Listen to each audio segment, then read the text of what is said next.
കൊള്ളാം. ഓടി വന്ന് ജീവൻ രക്ഷിച്ചതിന് പകരമായിട്ട് ഇപ്പോ ഇവൻ ഇവിടുന്ന് പോണം. അതെ, മലയാളത്തിൽ നന്ദി എന്നൊരു വാക്കുണ്ട്, ഇംഗ്ലീഷിൽ ഏകദേശം അങ്ങനെയൊക്കെ തന്നെ പറയും. അത് വേണം മനുഷ്യനായ. നീ ഇപ്പൊ അങ്ങനെ ഇംഗ്ലീഷ് ആവണ്ട. പിന്നെ ഞാൻ പറഞ്ഞ കൃഷ്ണന്റെ നന്മയ്ക്കാ. ആ കൊണ്ടെത്താ നീ ജയിലിൽ പോകേണ്ടി വരും. നീയാണല്ലോ അവനെ തലയിൽ പൊളിച്ചത്. അല്ല ഞാനോ? അത് സംശയമാണോ? ഇതാ പറയുന്നത്. അടുത്തിറങ്ങിയാ പിന്നെ അവന് കണ്ണുമൂക്കും കാണുകയില്ല. ഇനിയിപ്പൊ അവൻ രക്ഷപ്പെട്ടാലും അവന്മാര് ഭാരം ചോദിക്കാതിരിക്കില്ല. നിന്നെ മാത്രാണോ ഞങ്ങളെ അവന്മാർ വെച്ചേക്കോ? പകരം ചോദിക്കാൻ വന്നാലേ എന്റെ ശവം വീണട്ടെ നിങ്ങളുടെ മേത്തൊരുന്നുള്ള മണ്ണ് വീഴും. അതാ അതിന്റെ ശരി. അത്രയ്ക്ക് പേടിയാണെങ്കിലേ എവിടെങ്കിലും കയറി അടച്ചുപൂട്ടിയിരുന്നു. കൃഷ്ണൻ എങ്ങോട്ടും പോണില്ല. നീയും അമ്മ ഇവിടെ കാലെടുത്ത് വെച്ച പിന്നെ ഇവിടെ ഈ ഗതിയൊക്കെ ഉണ്ടായത്. അതൊന്നും ആരും മറക്കരുത്. എടി, അതുകൊണ്ട് തന്നെ ഞാനീ പറയുന്നേ, കൃഷ്ണ ഒന്നും സംഭവിക്കാതിരിക്കാൻ കൊറേ കാലം ഒന്ന് മാറി നിന്ന് ഈ പുക്കാറൊക്കെ ഒതുങ്ങി കഴിയുമ്പോ തിരിച്ചു പോരുകയും ചെയ്യാമല്ലോ. ഞാനിപ്പോ ഏസയെ കണ്ടിട്ട് വരിക. പാട്ടിക്കാട് ഗുണ്ടായ മണിയപ്പൻ മോളിൽ നിന്നെങ്ങാനും വിളി വന്നാ ഉടയമ്പരാന് പോലും നമ്മളെ സഹായിക്കാൻ പറ്റുകയല്ല. ശത്രുക്കളാണ് തക്കം പാത്ത് നിൽക്കാം നമ്മുടെ നാശം കാണാൻ. ശരിയാമ്മ, ഞാൻ ഇവിടുന്ന് മാറുന്നതാ നല്ലത്. പോലീസും ഗുണ്ടകളും അടിയും വഴക്കും എന്നൊക്കെ പറയുമ്പോ കച്ചവടത്തെ തന്നെ ബാധിച്ചു എന്ന് വരും. അച്ഛൻ ആദ്യം പറഞ്ഞപ്പോ ഒരു വിഷമം തോന്നി, അതാ മടി കാണിച്ചത്. 4-5 വയസ്സ് മുതൽ ഓടിക്കളിച്ചാണെന്ന വീടല്ലേ ഇത്. കരള് പറിച്ചു വേണം പോവാൻ. ഞാൻ പൊയ്ക്കോളാം അച്ഛ.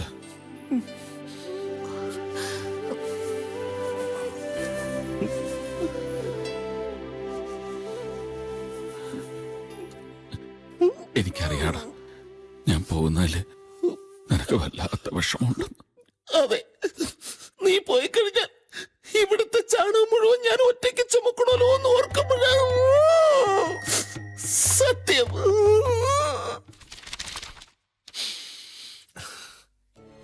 ഇതവന് കൊടുത്തേക്കാം. 5000 രൂപയുണ്ട്. കൂടുതലാ സാരയില്ല. 5000 കുലുവ. അവന്റെ 10 ദിവസത്തെ കൂലി തികച്ചുണ്ടോ ഇത്? ഓ, ഇനിയൊന്നും ഇല്ല. അകച്ചിരിക്കട്ടെ. 5010. എടി, അവന് 3-4 വയസ്സുള്ളപ്പോഴേ തെണ്ടി തിരിഞ്ഞ് തള്ളയുടെ കൈയും പിടിച്ച് ഇവിടെ വലിഞ്ഞേറി വന്നപ്പോഴേ നീ ഒറ്റ ഒരുത്ത് കാരണം ഇവിടെ കയറ്റി താമസിപ്പിച്ചത്. അന്ന് പോലെ അത് കിടന്ന് തീറ്റയും കിടപ്പ് ഇവിടെ ആയിരുന്നില്ലേ? ചുമ്മാ നടക്കോടി ഇത്. 2 വർഷം കഴിഞ്ഞ് അവന്റെ തള്ള എത്തപ്പോ കുഴിച്ചിടാൻ ചെലവായ കാശ് ഇതൊക്കെ ഏത് കണക്കിലാ പെടുത്തണ്ടോ? കളിച്ചു നടക്കേണ്ട പ്രായത്തില് ചാണകക്കോട്ടയും ചുമന്ന് ഈ വീടിന് വേണ്ടി കഷ്ടപ്പെട്ടവനവൻ. നീതി കാക്കുന്ന ഭൂതം പോലെ നിങ്ങൾ ഇതൊക്കെ വെച്ച് പൂട്ടിയിരുന്നു. അനാഥ ചെക്കന എത്ര ജന്മം എടുത്താലും ശാപം തീരില്ല. ശപിക്കാൻ മാത്രം ഞാൻ എന്ത് തെറ്റാ ചെയ്തേ? നക്കാപ്പിച്ച കണക്ക് പറയുന്നത് പോട്ടെ, സ്വന്തം തെറ്റ് ആ പാവത്തിന്റെ തല കെട്ടിവെച്ചിട്ടല്ലേ ഇവിടുന്ന് ഇറക്കി വിടാൻ നോക്കുന്നേ. പാത്ത് നിന്ന് കട്ടപ്പാര കൊണ്ട് അയാളെ തലക്കടിക്കുന്നത് ആരും കണ്ടില്ല എന്ന് കരുതരുത്. ഒരു കണക്കിന് നോക്കിയാ നീ ചാണാക്കുഴിയിൽ നിന്ന് രക്ഷപ്പെട്ടു എന്ന് കരുതിയാ മതി. എന്തെങ്കിലും ഒരു വഴി ഉണ്ടായിരുന്നെങ്കിൽ നിന്നെ സഹായിക്കാൻ വേണ്ടിയിട്ടെങ്കിലും ഞാൻ ഇവിടുന്ന് ചാടി രക്ഷപ്പെട്ടേനെ. അത് പറഞ്ഞപ്പോഴാ ഓർത്തത്. ഇന്നാള് പത്രത്തിൽ കല്യാണ പരസ്യം തപ്പുന്നതിനിടയ്ക്ക് ഒരു പരസ്യം കണ്ടു. ധനികനായ ഒരു മധ്യവയസ്കന് സഹായി ആവശ്യമുണ്ടെന്നും പറഞ്ഞു. ചുമ്മാതൊരു കത്ത് ഞാനും അങ്ങ് അയച്ചു. വരുവാന്നേൽ നല്ലൊരു ജോലി ഒപ്പിച്ച് തരുമെന്നും ചോദിച്ചോണ്ട് ചെല്ലാൻ മറുപടി വരെയും ചെയ്തു. താണ്ട അയാളുടെ കത്ത ഒരു ഗണപതി അയ്യർ. കൈയിരുന്നോട്ടെ, ആളെ കണ്ടുപിടിച്ച തോട്ടപ്പണിയെങ്കിലും കിട്ടിയെങ്കിലോ. നീ ഇങ്ങനെ നോക്കല്ലേ, എനിക്ക് പിന്നെ കരച്ചിൽ വരും.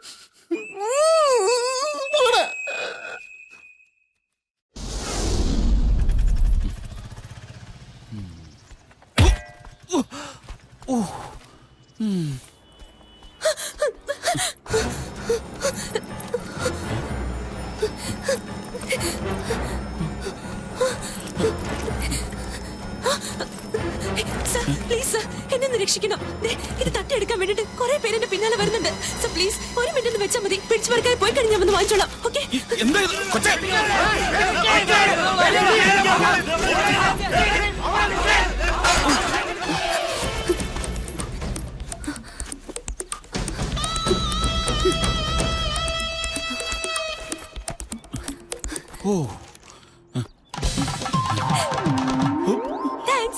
കൊച്ചേ, നീ? ഞാൻ തന്നെ സാറേ. ഇവിടെ ജീവിക്കണമെങ്കിലേ ഒരിത്തിരി വേഷം കെട്ടിലൊക്കെ വേണം. ഓട്ടോ പോട്ടെ.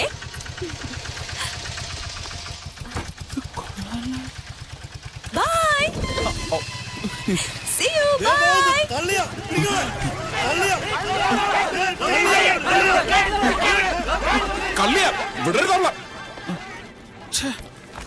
പറ്റിച്ചു കളഞ്ഞല്ല കള്ളി. നഗരമാ? സൂക്ഷിക്കണം.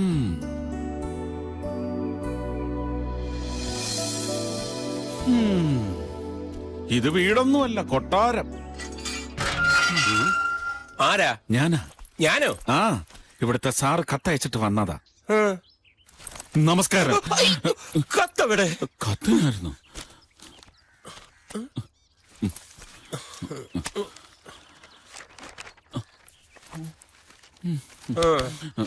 പോയോ?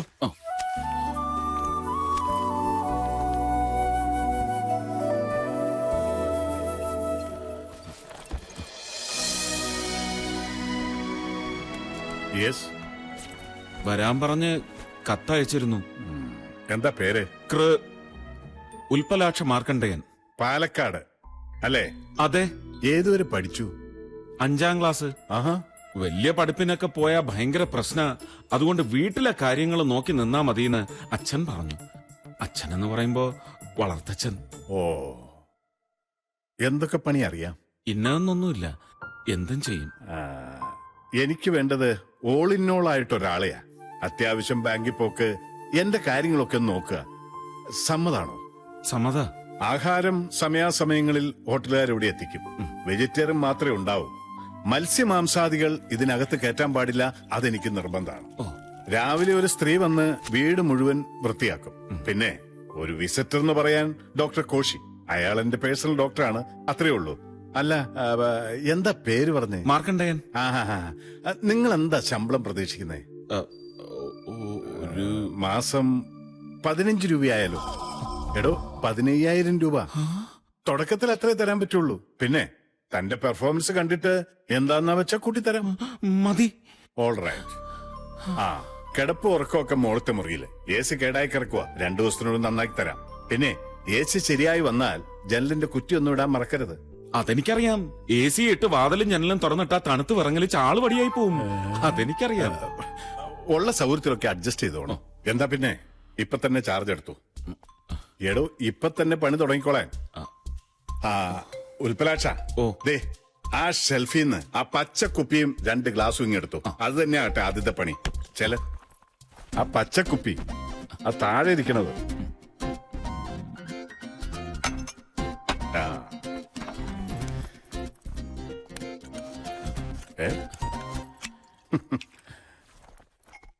ഇരിക്കടോ. ഞാനിവിടെ നിന്നോളാം. എടോ, ഇരിക്കാൻ. വെള്ളം ഒഴിക്കണോ? വെള്ളം ഒഴിക്കണോ? എടോ, ഞാൻ വെള്ളം ഒഴിക്കാറില്ല, തനിക്ക് വെള്ളം ഒഴിക്കണോന്ന്. ഞാൻ കഴിക്കാറില്ല. കഴിക്കാറില്ലെന്നോ? കൊള്ളാലോ. എന്നാ പിന്നെ ഇന്നായിക്കോട്ടെ തുടക്കം. ഇനി കുറെ കാലം നമ്മൾ ഒരുമിച്ച് ജീവിക്കാനുള്ളതല്ലേ, അതിന്റെ സന്തോഷത്തിന്. എന്നാ പിടി. എടാ, പിടിക്കാൻ. ചിയേഴ്സ്. ചിയേഴ്സ്.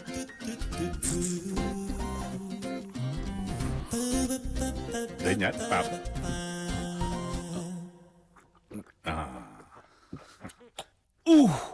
ഒരു കത്തലുണ്ടല്ലേ?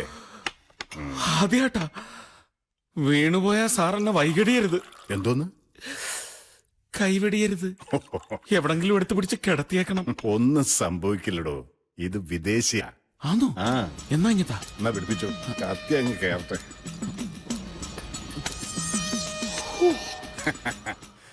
ഇപ്പൊ എങ്ങനെയുണ്ട്? വിദേശി അടിപൊളിയാ. അതാണ് ഇവന്റെ ഒരു മെച്ചം. മൊത്തത്തിലൊരു ഉന്മേഷ. ടെൻഷനെല്ലാം അങ്ങ് പോവും, മനസ്സിലുള്ളതെല്ലാം പുറത്തേക്ക് വരും.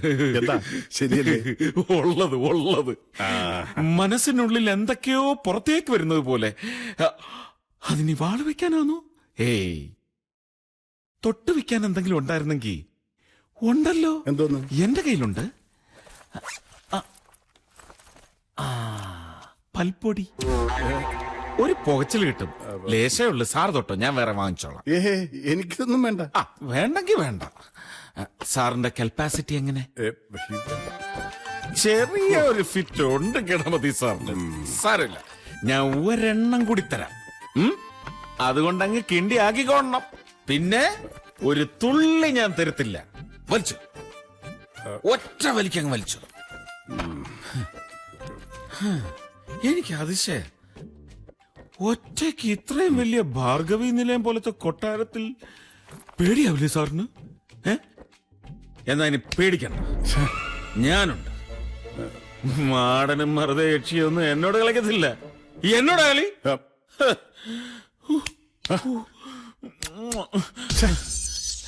എന്റെ പൊന്ന് സാറേ, സാറിന്റെ കൂടെ ഇവിടെ ജോലി ചെയ്യാന്ന് പറഞ്ഞ എനിക്ക് സ്വപ്നം കാണുന്ന പോലെ ഉണ്ട്. സ്വപ്നല്ല, ഇത് യാഥാർത്ഥ്യം മാർക്കണ്ടേയാ.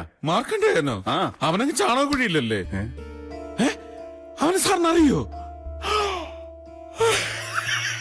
സാറിനെ ഞാൻ പറ്റിച്ച്. ഒരു സത്യം പറയട്ടെ, ഒരു കള്ളം ഞാൻ സാറിനോട് പറഞ്ഞിട്ടുണ്ട്. ഉൽപ്പലാക്ഷ മാർക്കണ്ടേയൻ ഞാനല്ല, സാറിന് ഞാൻ പറ്റിച്ചതാ. ഞാൻ കൃഷ്ണൻ, ഉണ്ണികൃഷ്ണൻ, മറ്റവന്റെ ചെങ്ങാതിയാ. അവനാ സാറിന് കത്തയച്ചത്. ഞാൻ ആൾമാറാട്ടം നടത്തി വന്നതാ. ലോകത്താദ്യമായിട്ടൊരാളെ പറ്റിച്ചത് ഞാൻ സാറിനെ. എന്ന് വെച്ച് സാർ വിഷമിക്കണ്ട. സാറിന്റെ കാര്യം ഞാനേറ്റ്. സാറിന്റെ കാര്യം ഞാനേറ്റ്. ഒരെണ്ണം കൂടി ഒഴിക്കാനാണോ? എഴുന്നേക്കടാ. ഓ, കാല് കുഴയുന്നുണ്ടോന്നറിയാനാ.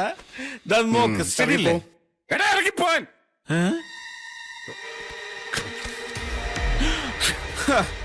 കളിത്തോക്ക് കാണിച്ച് തമാസാക്കല്ലേ?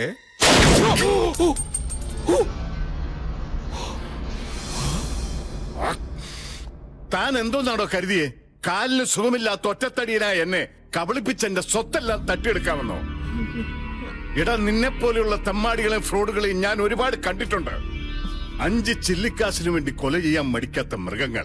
അവർക്ക് വേണ്ടിയിട്ടാടാ ഞാനിത് കരുതിയിരിക്കുന്നത്. Now you get lost. എടാ, ഇറങ്ങി പോകാം. ഔട്ട്.